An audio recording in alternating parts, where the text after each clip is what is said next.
Hey everybody, this is Chris 70 with 70 Investments, and today I'm here with Chad Urbshott. Chad, how you doing today? I'm great, Chris. How about yourself? Oh, not too bad. And Going a little stir crazy though. uh, yeah, it's I saw one today, a meme come out from what's the the little orange guys, the what do oh man, Minions. Oh, the Oh, minions, Minions yeah. with Minions with a teacher and parents, and it was basically I'll send it to you. It's basically the teacher, laughing at the parents and so forth and so on, making fun of them, because we're all quarantined at home, and so forth. But Right, it's hilarious. But right. that's not the reason I got you here today.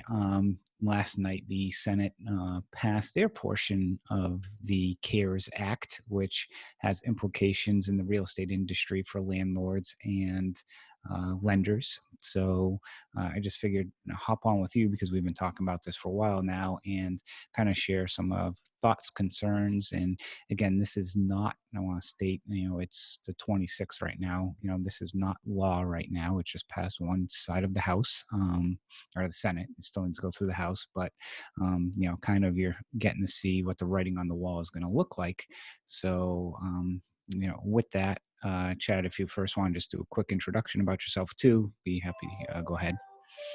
Yeah, sure. So I've been real estate investing for since 2007, I believe. Started into single family rentals. Got into student rentals, student apartments. I have a background in civil structural engineering, so I also have done some development as well. Um, I'm Canada. I'm from Canada. Moved down to Florida for a while, so I started my venture into buying foreclosures back in 2013, directly from courthouse auctions, and that was the time when the hedge funds started moving in and buying REOs and buying them right from the auctions as well. And I was fortunate enough to be introduced to a few people that were buying notes at the time, and it was an epiphany, like a light bulb went off that I could actually buy the mortgage before they got to the auction at a significant discount. So that was about 2014, 15, and started down my journey of note investing back then, and jumped into it pretty much. Switch gears real estate investing wise back in 2017, just going full time into notes at that time. So Good. So, by the way, that noise in the background was my doorbell, and our coffee came, so we're all ecstatic. I hope you kept your 6 feet away from the delivery man.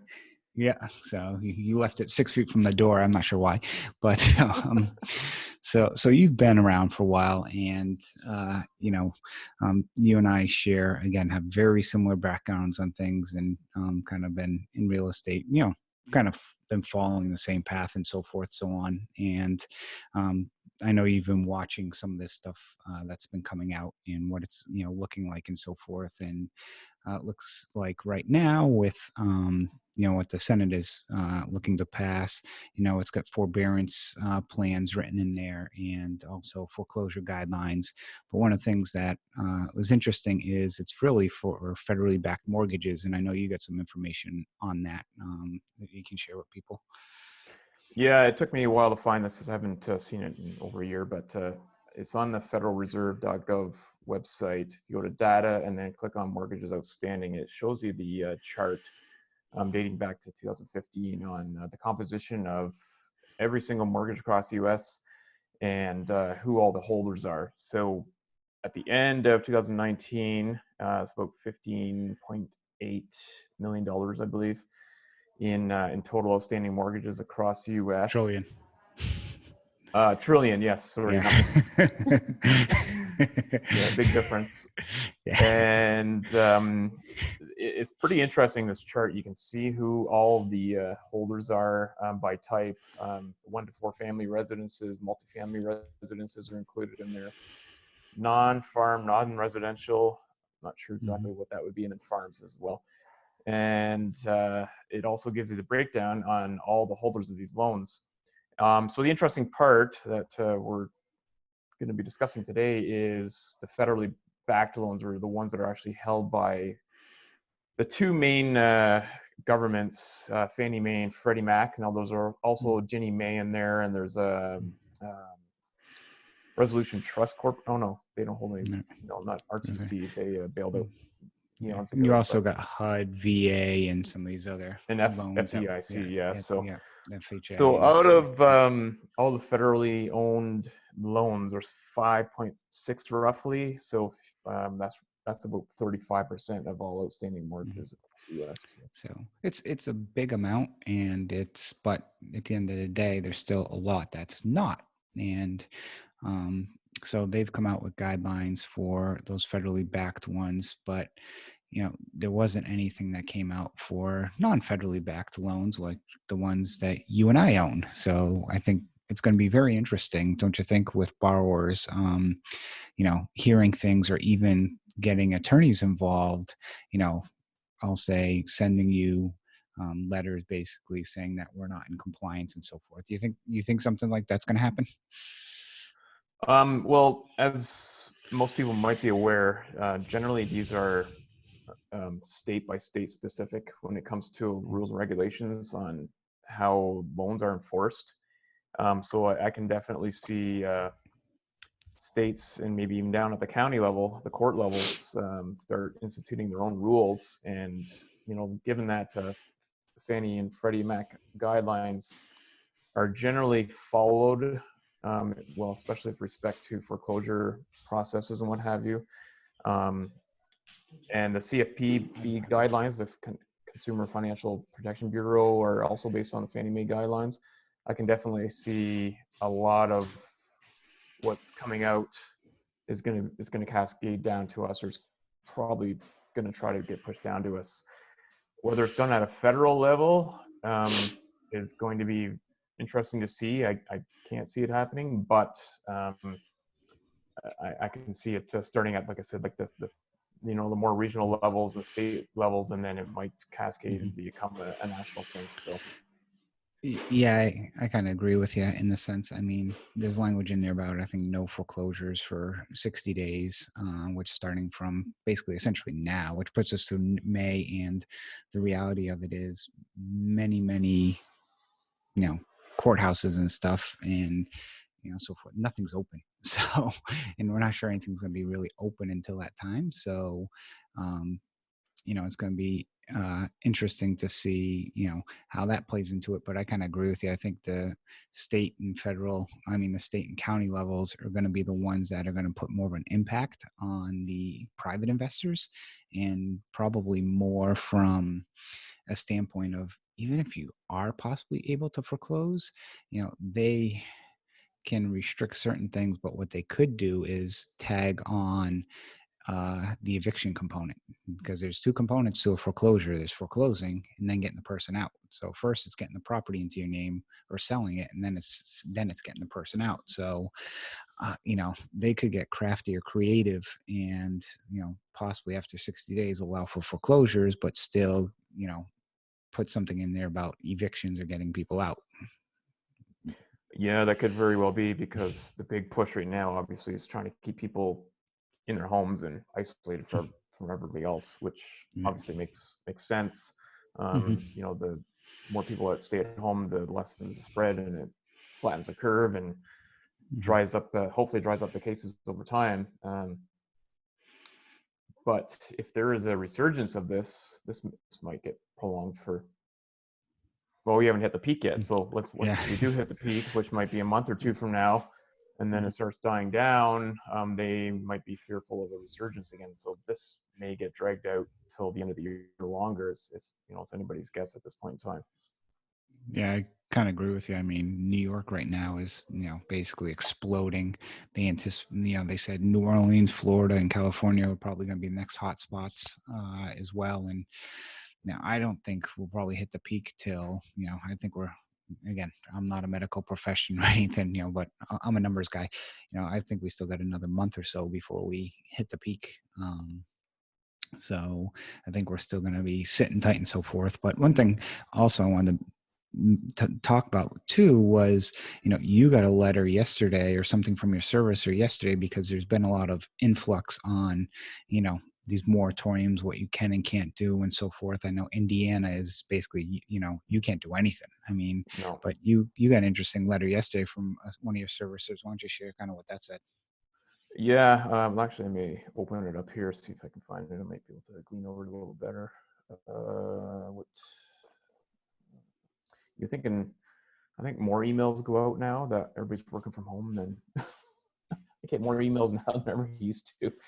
Uh, let me, well, in essence, let me see if I can find it while I'm talking here. In essence, it said they've been getting, how is it worded? A lot of, well, from each state and each jurisdiction that they're servicing loans, and they've been getting uh, tons and tons of letters. And I think they've basically just essentially thrown their hands up in the air and just said, just to be compliant across the entire U.S., we are no longer pursuing any foreclosures, or we're not commencing any foreclosure actions. We are putting a hold on any that are in progress, and that also includes demand letters. So not even sending demand letters out at this point in time. So yeah, I saw that and I thought that was interesting, and I already actually made internally that decision about 3 days ago after consulting with my attorney, because it's just there's so much ways to interpret it. And when you're dealing in a financial crisis like this, and dealing with something that isn't is clear as mud, I think you're better off leaning towards the side of caution, because the last thing you want to do is, like I said, is you send a demand letter, that person gets an attorney, they might interpret the law differently, and say you're in violation, and then you're just basically caught in a rabbit hole. So Yeah, um yeah, so it's yeah. I have about at least a half a dozen demand letters supposed to be going out this week, so I guess they won't be happening now. But these yeah. were long gone, like non-performers from years and years and years back, which kind of raises another Well, point in the bill. Let's go ahead. I was gonna say, in the bill it says for vacants you can keep going, but then you come down to the states. Yeah, so that was the point I was going to bring up is, is it really fair that people that haven't paid in, say, 5, even 10 years, or 10 years, or even 5 years, or even a year, I guess, get a further moratorium, to us note holders that, we buy these with an anticipation of a certain foreclosure timeline, and now they're getting pushed further and further out. Yes, I did see that they are permitting vacant ones to go through, but there's a moratorium on foreclosures regardless across most of the courthouses. Well, not most of them, but in quite a few courthouses across the country in any event. So, um, yeah, so I think it's just everything's put on hold from a foreclosure standpoint. Now, they did say, the servicer said, they're still in collection mode, or not collection mode, but in the loss mitigation mode, and still working with borrowers. So at least they haven't stopped communication. I'm hoping that it doesn't come to that point, but Hmm. Yeah, I don't. Yeah, well, actually, there was some in some of the original documents communication that all debt collection services would be ceased. Um, so that gets scary, and I know some people are probably thinking, well, wait a second, you know certain people are getting up to $1,200 plus potentially in their as a payment.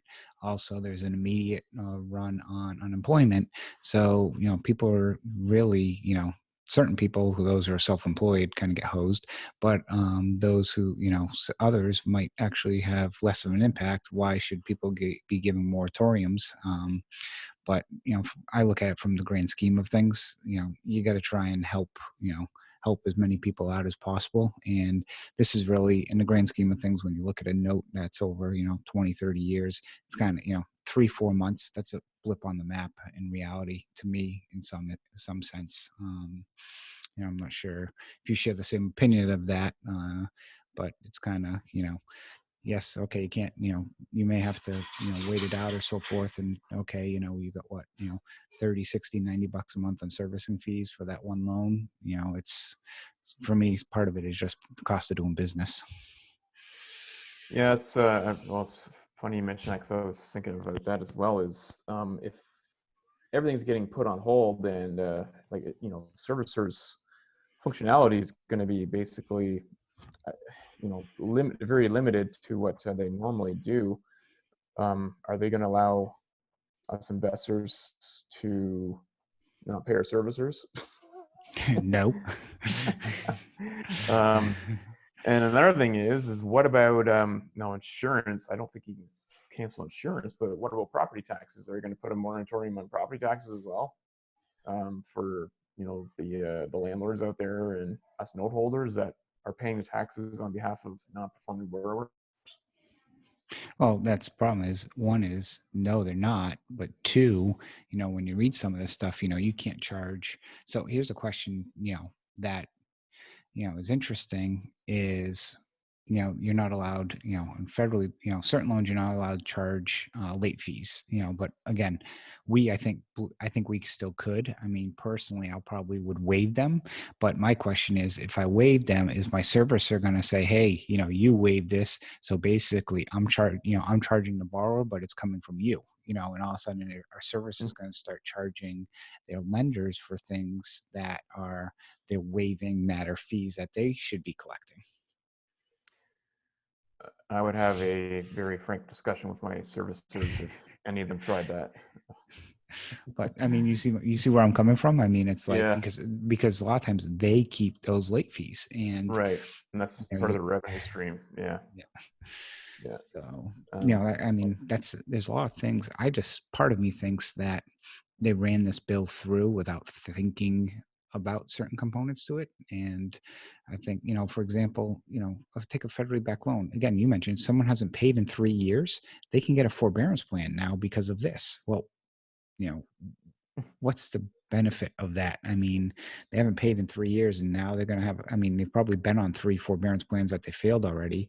mhm. Previous disaster relief plans at least required the people to be, I think, performing or very close to performing. It's This 31 again, days, I think. yeah, this was just a complete, it was either 31 days or after the forbearance plan, they had to bring the loan up to close to current in that sense. But, in this instance, that's not going to happen. No. You know, I look at this from a note, part of me looks at it also from a note investing standpoint of, a year from now, the number of delinquencies, if people try and get these forbearance plans for up to a year, and if that's what ends up passing, in 18 months time, there's just going to be a complete influx of properties come on the market, especially if people get these forbearance plans and then housing starts to decrease where they have no equity in them. And they're like, oh, I got to go back to my normal payments now. Well, I'm just going to walk. Yeah, that could very well happen. Yeah, and people get complacent not paying their mortgage after a certain amount of time, and Mhm. then that's especially if their income has been reduced or eliminated, that's a huge economic shock to them when once the forbearance plan ends, then they've got to start paying the mortgage payment again. So, what do you do in that case? Um, you can start the foreclosure process, but if they've got the language in there, I think wasn't there also language that the foreclosure can be commenced within a certain time frame after the forbearance plan ended? I thought I saw that as well. Well, there's language that basically states that, the borrower can request like an extension to forbearance plan. Yeah. It was more, there was language in there more that I saw more to kind of the eviction side of things, that you had to, from an eviction standpoint, you basically had to wait like certain periods of time. I don't recall seeing everything about that component, but also I heard things about, the first forbearance is 60 days and then you can do an additional like 30-day periods after that. I didn't see that anywhere. I just saw, and what I read was 180 days, and the borrower can request up to another 180 days after that. So Yeah, that's the one I saw too. It was 6 months and then another 6 months. yeah, And then kind of I saw one come out again. This is more on the landlord side, but the whole eviction thing was only the national. And Cody Cox just posted something a little while ago on Facebook.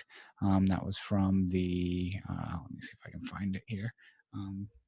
The National Council on like Real Estate Housing or something like that, and it mentioned that the eviction whole process was only for loans that were federally backed, for the whole tenant landlord eviction thing. And when I read that whole section, I didn't interpret that at all. I interpret that for every single landlord that's out there. So, Yeah, and it's I read that too, and I kept seeing assisted, um, like government assisted facilities as well. So are they talking like Section 8 only? Yeah, that part was unclear. yeah, I read it, that so the way I read it was, so it was the NCSHA. Um, so I read it for um, the eviction. If you got any type of assistance, then during that assistance portion, you can't evict anybody. So the way I read it was nobody can be evicted for 120 days. And if you take money from the government as a kind of the bailout, then you can't evict a single person, even after 120 days. That's kind of how I read it, but I'm not an attorney. Yeah, that's the one I had read a few days ago, but there was a bill someone posted on Facebook last night, and I'm not 100% sure whether that was the Republicans' bill that they were trying to push through, Yeah, or was no, their that was the version of it. House. That was the. Oh no, wait a second. No, because the Senate is controlled by the Republicans. So, Sorry, yeah, the Democrats. It was the yeah, Democrats' okay. bill that they were trying to push through, and that's the language I was talking about, where it only talked about Section 8 housing and assisted living Yeah, or yeah, I think government that's assisted yeah, facilities. yeah, that was the House bill, which, Yeah, and again, they're in the process now of drafting it. And at the end of the day, we don't even know what the final laws are going to be, but essentially, we know for federally backed loans, there's going to be some type of forbearance plans. If you're a landlord, there's potential for some stays there. But like I said, even us who own private loans, you might be able to foreclose on someone in 60, 90 days, but you still can't evict them if they're still living in the house. So yes, this is just true. Yeah, yeah, food it's for true. thought. And I heard a story from, you heard this too, from an attorney who, somebody foreclosed on a borrower, a month or two ago, and had the real estate agent go by the house last week or whatever, put the for sale sign on, and noticed somebody's in the house, and it was the former borrower, and calls the sheriff. Sheriff comes out, and woman up in the window yells, "I've got the corona, I've got the corona." And so the sheriff basically turned around, walked away, and said, "See you later." So that Yeah, woman's he got, deal with it. 4 months of free rent coming. Yeah, well, at least 14 days anyway until Yeah. she recovers. Well, it's in Maryland. So Maryland just announced, either today or yesterday, that their courts are closed at least till May 1st. So, yeah. Wow. So, Hmm. Yeah, I yeah. think Ohio's the same way. They're shut down indefinitely as Mhm, well, mhm. and Indiana, I believe. Yeah. So, I'm curious with everything that's going on. And again, we may or may not have to play by these rules, but I'm curious from your business perspective, or what are your thoughts? What do you think you'll be end up doing and so forth? For me, it's going to be kind of case by case basis. But I'm curious what your 2 cents are. Like on a going forward basis, or like just maintaining status quo, or With borrowers, if borrowers call in, and we'll talk two oh, things. One is borrowers, and then two, talk about note investing, buying, and what are you doing with the, stuff that comes out right now. So kind of break right. it down first with borrowers. And if somebody calls in and say, "Hey, Chad, I'm affected, can you help me?" Well, I think first of all, and Chris, as you know, obviously, we were on a call the other night with a couple of our Yeah. high-powered attorneys discussing this. Um, I think, well, my course of action is not to reach out to borrowers and offer them anything, because we don't want to give the impression that, hey, we're here to help you. Well, not that. Sorry, that came out wrong. We're not. We don't want to give the impression to them saying, hey, you It's a free are ride. forbidden, or we're giving you forgiveness for paying your mortgage the next 3 or Mm. 6, 8, 10, 12 months, um, I'm going to be I don't want to be proactive. I'd rather be reactive, let them call in. And if, then, case by case basis, if they come in and Mm. say, I've been affected, and the language also in that bill also says that, they don't need to provide any documentation. Well, if that cascades down to us, well, yeah, anybody can call in and say they're affected. So what do you Yeah. do at that And point, and it's right? directly, and I love the term directly and indirectly. Yeah, yeah, yeah, exactly. So, how do you deal with that when, it's almost like the ninja loans, Yeah. or whatever they're called back, 10 years ago or 10, 15 years ago. Yeah, I make X amount of money and, I don't have any paperwork to prove it. It's So, almost along the same lines mhm. as, hey, I lost my income. Um, I, yeah, so I'm still kind of at a loss, I guess. If they're not going to pay, they're not going to pay. So another thing I don't want to do is put them on a forbearance plan, because that costs money. It's like $500 typically for most servicers to Uh, prepare that. So well, there's came out yesterday, I think, in the lender letter by Fannie Mae, is they're doing mortgage deferral payments now, as opposed to just okay. straight up mortgage forbearance or Hmm. modifications. Hmm. Basically, what that does is just it puts the mortgage on freeze, and it's almost like it's frozen in Yeah, time. just it's like adding it to the back end essentially. Yeah, yeah, exactly. So if they don't pay for 3 months, then the clock starts ticking again 3 months from now. Hmm. Um, So, so that's probably what we'll have to do, I guess. But like I said, I don't want to. And I think you brought mm, up that summary you put together, $500 per forbearance plan times 100 loans or more. That's that's a 50 significant grand. amount of money, right? Yeah, Yeah, and question is, is that recoverable? Thankfully it's not federally backed, because in federally backed, I don't think that's recoverable. that's But you true. kind of hit upon a few points. One is, and what I think you were trying to say is, if you send all your borrowers a letter saying, "Hey, if you're impacted by the coronavirus, reach out to me so we can offer a forbearance plan," that's opening up a can of worms for every borrower. And again, directly or indirectly, if I call my lender, my home mortgage actually is not federally backed, it's through a credit union. But if I said, well, guess what, my dog, because of where stay at home, my dog walker isn't essential personnel, so now because my dog walker can't come over, I'm affected, and now I have to work from home even though I'm essential. I mean, hey, Yeah. Where do you draw the you know line? I'm indirectly affected. It doesn't say how much, it's I was impacted, so now I get Right. a forbearance plan. I think the way I'm looking at this is, I'm probably going to have, if somebody reaches out to the servicer, I'm going to give something to the servicer that my attorney's going to draft, which is, language or something that says, we understand that you're impacted, yada yada yada.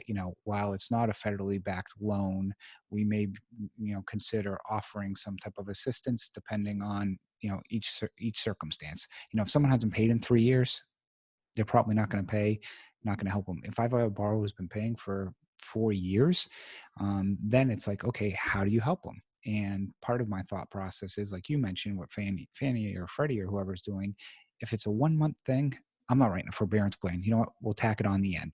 But it would Mm. be, okay, you miss a month. If you make the next month's payment, then we tack it on the end. If you miss 2 months, then it's like, okay, maybe we start looking at a forbearance plan at that point in time for short term, whether it be 6 months or whatever it is. And because there's a big difference between tacking 1 or 2 payments on the end than there is tacking 10. Right. So Right. Right. because once you get to those 8-10 payments, you've got a year of taxes, and depending on which state you're in, that can be a few thousand, can be thousands of dollars. So Yeah. you know Yeah. it's Yeah. And that's another good point is, if the borrower does call in and needs some help on skipping payment, I'm going to strongly suggest that they continue at least making their escrow payment, which is usually a fraction of their overall mortgage payment, like 10%, whatever it might be, Mhm, just so the taxes are at least covered. Um, mhm. that's what I'm gonna recommend. If we put you on a payment deferral or whatever it is, or a forbearance, then yes, at least pay the 60 or 80 or $100 a month, please, to cover the Yeah. taxes. Because I'm just The going to ch- tell them, listen, this isn't, we don't have any income either, and we can't carry all of these properties and pay all the property taxes. the Um, challenge that's going to come up with that is it's not a full payment. It's going to sit in a reserve bucket. And depending on how the loan is written and structured, you know, mhm, the servicer might say, it's great that they're paying this much, but I can't take it and attribute it only to escrow because of the way the loan is written. So you almost would yeah, have to be forced then to do a forbearance plan, which is, or a quick, an addendum or something that says, during this time period over the next 90 days, you agree that the payments made are only going to go to escrow. You'd almost have to have like a quick little, um, something that says that, because I've had this in the past with servicers where basically there was short on escrow, and I said, well, let's bump up the escrow, or let's have it all go to pay taxes and so forth. And they said, well, depends on how the loan is structured and written. Sometimes it's not, cannot be mhm, done that way. So yeah, yeah. I've had that argument with a couple of my servicers a few times. It's like, why are you sending me all, like, it's not bad receiving money from the borrower, but if there's a shortfall for escrow, why are you sending me the entire payment? Just apply to escrow. And like, no, we'll send it all to you. Then we will, advance it. yeah, I'm like, drives me crazy. Well, Anyway, it does play into tax implications because technically it's interest, that you're collecting, yeah, but that's true. again, you're advancing it. So it's, um, True. so Yeah. the other thing kind of we talked about briefly is, in the note space right now, seeing more product, you bidding more aggressively, you bidding conservatively, what, performing versus non-performing. Now, I know you and I just play in the first space, not seconds, which I'll talk about seconds later. But from your bidding strategy and management strategy, have you changed anything? Well, I kind of down a little on the bidding side of things. Received, see, there's a bit of an uptick in tapes I've seen. Um, Not huge ones. They're smaller tapes I've noticed, and I think these are people just that dabble in the business, just wanting to get the heck out. It seems, but there's been a bit of an uptick in that. Um, I haven't closed any deals in the last month or more. I do have an outstanding bid right now on a small pool, and um, I've put some risk measures in it, or risk adjustment measures in there. Presented it back, and they basically said, no, we're not going to accept it. And I'm like, well, at this point in time, I'm not 100% sure I'm too comfortable taking anything down right now, just given the foreclosure moratoriums. Like, if they go on for the rest of the year, I think I tacked on an additional 6 months of holding time on these. And I also decreased the discount on the collateral values by another 10%. I think it is. I usually discount them at least by 10, so another 10%. Mhm. Uh, with the impending, I think in the short term, property prices are going to come down. So whether they take it or not, I'm not 100% sure. And even if they do accept it, I don't know. I still have some cold feet. So it's not a big trade, but same token, we can't just stop doing business, right? Like, we got to Yeah. keep trucking along, right? So Yeah, I mean, I've got right now, under agreement that I'm in kind of my second week of due diligence. I put in offers about 3, 4 weeks ago. They got accepted about 2 weeks ago before kind of everything hit the fan. And, the sellers reached out to me and I said, yeah, the biggest challenge I've had is just getting all my title reports, and yeah, things. that too. So that's one thing where it could be impacted. And it just goes back to communicating with someone I bought from in the past. And, I bid them pretty conservative up front, anticipating some of this stuff. And I think, like you said, you just can't go away. But also right now, from a seller's perspective, you know, sellers who need liquidity or need cash, they will, they'll get whatever they can. But a lot of the people who, we buy from, typically they're more better run organizations. So um, they may not need, they're just selling their product like they typically do or putting some stuff out. So you may not see a steep discount from some of that stuff, because some of it may have already bought at decent prices, or on the flip side, they don't need to sell. Now, I know, foreclosures are definitely going to take a little longer. Um, and so forth. But people listen, and I'll kind of put this out there. I'll ask you this question, Chad. If you get a tape today, you're realistically, take you a week to bid it, which puts you in the 1st of April. Then they'll get back to you, say a few days later. Then you say, okay, you're accepted.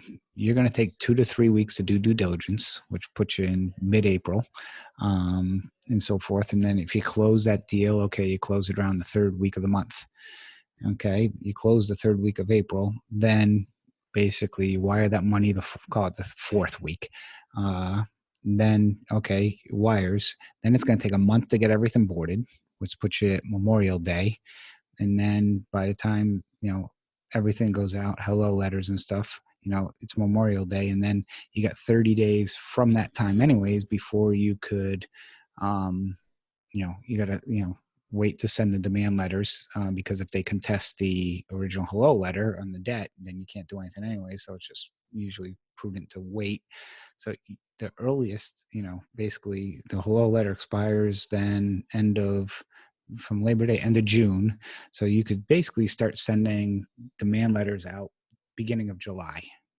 My Mhm. math is correct. So, by that time, all the moratoriums are pretty much already gone. Now, will courts be fully operational, up and running at that time?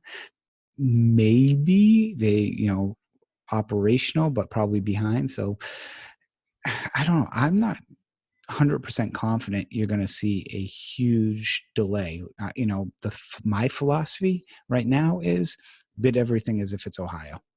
That's kind of, my internal joke is bid everything like it's Ohio. The property is going to be worth 20% less, and the foreclosure period might take 18 months. I think, And, from and you that can't claim perspective. legal fees. Yeah. So, Yeah, that's one thing I still need to implement in my pricing modeler is anytime there's an Ohio loan, take those damn legal fees out. They can't be yeah. can't use them. Uh, So, I've missed that a few times on some of my loans, and I'm looking back at the pricing again. I'm like, oh, I bid that as if I could include the legal fees. Wait, it's only a couple, 2, 3 grand, whatever, but still, yeah, makes a it big difference adds on up. your ROI. Yeah, yeah, So, definitely. When you can't claim that in a judgment. So, mhm. um, but yeah, no, it's you make a good point. However, my concern is, what if they extend these foreclosure moratoriums, Yeah. which Hmm. could very well happen. Like I think that's actually a pretty high chance that it might happen. If this Hmm. continues on the way they're the way Hmm. it's looking, this might be till the end of the year or longer. So Yeah, I mean, that's when we had that call the other night. That was my kind of take, was from some of these courts, many of them, you might not be fully operational till the end of the year in these judicial states. Non-judicial, I think you're going to be up and running much faster, because it's more or less just getting, a sheriff out, or, whatever it is, versus having to go through the courts. That's kind of why I say the Ohio model, which for me, my Ohio model is 18 months. So if I right, buy something, call it today, I'm not anticipating on being able to foreclose till quarter 4 of next year. And yeah, I think that would pretty much cover you in, most states, except maybe in Ohio or New York or, New Jersey and so forth. But for the most part, and again, you bid things that state specific, it's, yes, you got to be more conservative, and pricing is probably going to lax from that perspective. I still, I think it's going to be hit and miss with some of these sellers, and so forth. But on the flip side, some of them are looking at this, from the other perspective of, hey, look, courts are going to be open back up in June. This is really, going to be a short-term blip. And then, with all this money getting into the economy, basically it could cause inflation, which with inflation typically causes prices to rise, including housing pricing. So, who knows what impact. There's many different ways you can look at this Mhm. from that perspective. I mean, you got to definitely take care of your business and make sure first and foremost that you're liquid. I mean, that's the biggest thing. And then when assets come around, take a look on, see if it's something that you can pick up for a good price and try and move on it. Yeah, I think in the coming weeks, we're probably going to start seeing more inventory coming out.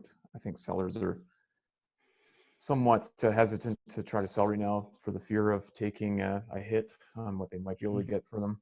Um, I was talking to a trader, I think it was last week, the end of last week. I know everything changes day by day, so yeah, it wasn't that long ago. I mean, it could be different today, but he, they move a lot of large pools, like the GSE pools, Mm-hmm. and he's saying they typically trade at like 97 cents on the dollar for performing loans, and Mm-hmm. one of the pool they had to actually pull it from the market because they weren't even getting. He never told me the exact number. Or he said they weren't getting even close to that. He said it was, yeah, and the seller just said pull it because there's just too much volatility right now. And Wow. the same thing goes if you look Mm-hmm. at the mortgage MBS market on the secondary exchange coming out of out of the Fed. They're having to ramp up their buying to Mm-hmm. hundreds of billions because of the spreads that are happening there too. So because I had mentioned to him, I was considering selling a few reperformers, and he said no, I would hold because I would highly suggest you hold off selling those right now. Um, Well, so that's kind of component is if you don't need to sell, people are viewing now because of the volatility. It's possibly to such an extreme time where they're just going to be overly conservative because they don't know. Now the question is, in 3 months, is the today's don't know? Are you going to be better off or worse in 3 months from what we don't know? Based on what I've seen in this, this package, and there's possibly more stimulus coming out. you know, Unemployment numbers came out today. I don't know if you saw those. It was 3 million people filed for yeah, unemployment. Now, when you look at a percentage standpoint, we're up to 5.3%, which, it's a big jump from the 3% range we were at. But when you look back at 2008, we were at 9.9 back then. And even in yeah, 2015, we were floating around 6. So we're still, from an unemployment standpoint, it's not horrible. It's going to get worse. Now, cutting these checks and things, I think, is going to at least help keep people afloat, hopefully, for some time to try and get back some of these jobs. And it's going to be interesting to see whether the retail sector comes back to life or whatnot. So, a lot of they think it will because people have been pent up in their houses for so long and want to go spend money. Um, right, but yeah, I mean, it's just uncertain times, and you got to adjust your business practices. And, there's a few assets I'm still going to look to sell from certain things. And then there's assets that I'm still going to look to buy. It's not that I'm just going to completely shut down my business or lowball things to a point of, never getting a bid accepted. It's, as long as you can explain it and work with the seller on it, we'll see. right. Um, Yeah, I think I mentioned this the other night when we were on our call with the attorneys. I personally believe that probably the riskiest asset right now are performing notes, because you're going to be paying performing prices for it, and then tomorrow it could be instantly become a non-performer. So, and then you're stuck holding the bag, paying a. So I think non-performing notes are less risky right now than performing notes. So Yeah, especially you're right because the person hasn't been paying. I mean, you may have a loan where someone hasn't paid in 7 months. It's like, okay, it's, you know, you, and that's kind of like, some of the things people are saying is, hey, they haven't been paying in 7 months, so why are you discounting it any further? It's, it's not like it was I can see definitely the performing side on non-performing. Okay, but I would still discount for additional foreclosure timeframes and so forth. But, I'm sure you're gonna have sellers say the same thing. Hey, the person's been non-performing. I mean, what's the difference? yeah, yeah, exactly. Yeah. you know, except for the prolonged foreclosure periods and potential degradation in house prices. Yeah. So, So um, but yeah, that's kind of my view is, yeah, performing notes are a little bit more risky rate at this point in time. It can be a different story 3 months from now, but yeah, I just wouldn't want to be paying top dollar for performing notes at this point. yeah. So let me ask you this: if you know, when we say top dollar, so here's I'm just gonna throw this out at you. Somebody says, "I'll sell you a performing note at a 20% yield." You buying it? That depends on what the discount to UPB is, as well as the equity coverage. If there's a ton of equity coverage and it's a significant discount to the UPB, I might consider it, but I definitely would never go any lower than 20%. So And hold on, let that's me actually my buying criteria in any event. So, hold on, because the buy performance. literally So, hold on. Let me pull this open right now because I've got one. Let's just see. Open this right now. It opens up on my screen. Taking a second to open, but so I've got a performer that basically kind of falls right into. And the reason I ask that is because I've got a few performers that fall right into that criteria. okay. That no, that's hold on, make sure got the right list. Okay, here we go. Let's see. UPBs are. Let's see. Are these the ones you're selling? Uh, The tape you sent no, out? no, Oh, these are different ones. So okay, UPB 20,000. Okay, it is in Ohio. Estimated value 40,000. Okay, and literally, I mean, it's the pay history is just full of zeros, so there's got to be at least 20 zeros in each one of these columns. One of them's got a balance of 20,000, property worth 45 or 40. One of them 15,000, property worth 45. Another principal balance 38,000, property worth 60.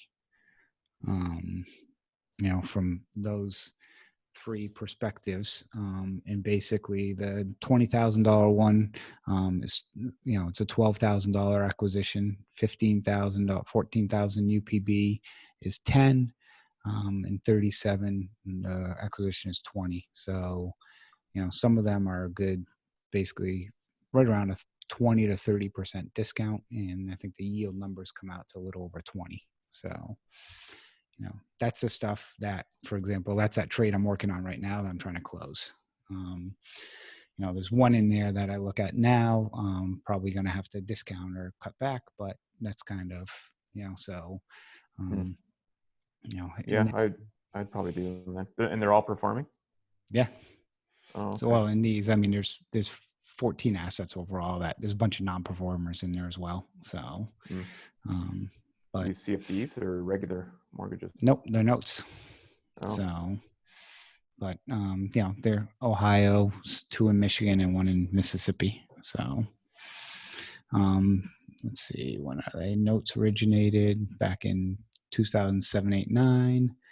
I'm sorry, one of them is a land contract. So, but sometimes, I mean, land contracts, that's the last thing we'll talk about. Land, are land contracts better than notes in a time like this? I, I I wonder. I haven't really thought about it. I'm just curious what your thoughts are. well, yeah, I've had uh, brief discussion back and forth on this, and I don't know if you and I discussed this per se, but I think I saw it in one of your posts and it made a lot of sense. Is the land contracts are typically lower income people, lower income borrowers that are oftentimes on some sort of social security or government assistance. So their paychecks are coming in regardless. So it's almost like, guaranteed income to them. Whether they actually pay you as the note holder is another thing. But, their income is probably not going to stop in a time like this. They already live paycheck to paycheck. Nothing is really going to change for them during this. It's like, they're already, living bare bones as it is. and they're making enough to scrape by, so they're probably not going to be as affected. So in that cases, yeah, like those, I think those are probably more valuable than regular notes. Well, I shouldn't Mhm. say regular notes, because there could be regular, like the ones you're looking at right now might be the Mhm. same boat, but then I think also to our advantage is, given that these have never really been institutionally originated, they don't follow under any rules per se.